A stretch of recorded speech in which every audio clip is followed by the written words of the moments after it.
Setiap hari, industri di seluruh dunia melepaskan karbon dioksida ke atmosfera. Gas ini menjadi antara penyumbang utama kepada pemanasan global dan perubahan iklim.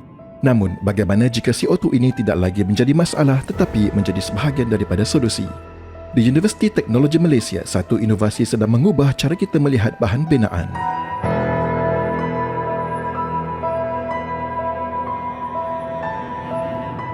Mortar adalah gabungan bahan daripada simen, pasir dan air. CO2 mortar adalah gabungan daripada simen, pasir, air dan bahan lain adalah daripada sisa industri yang berasaskan kapur.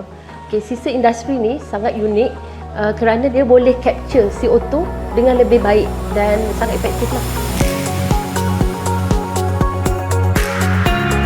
Sebelum ni ada pihak industri minyak dan gas datang ke universiti. So pain point mereka adalah emit CO2 yang begitu banyak. Jadi solution yang ada adalah melepaskan CO2.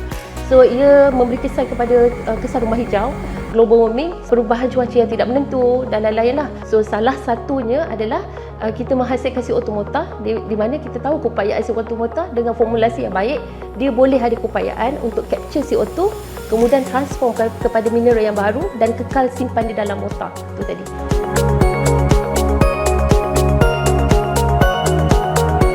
Telah membangunkan makmal yang pertama di fakulti, pertama di universiti dan pertama di Malaysia yang kita panggilkan sebagai makmal CCUS.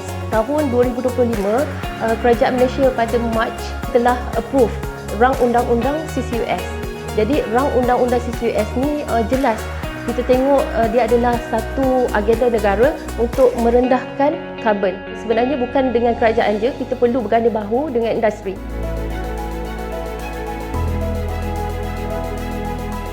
Mungkin tak semua family ataupun aware tentang CCUS. Jadi dengan kami memenangi tempat keempat di Innovathon, kami amat berharap ianya dapat membuka mata semua pihak industri dan juga sokongan kerajaan untuk kami sama-sama contribute something towards the future development of the construction material. Dari cabaran kepada inovasi, CO2 bukan lagi sekadar pelepasan tetapi satu peluang. Dan mungkin di sinilah bermulanya masa depan bahan binaan yang lebih lestari.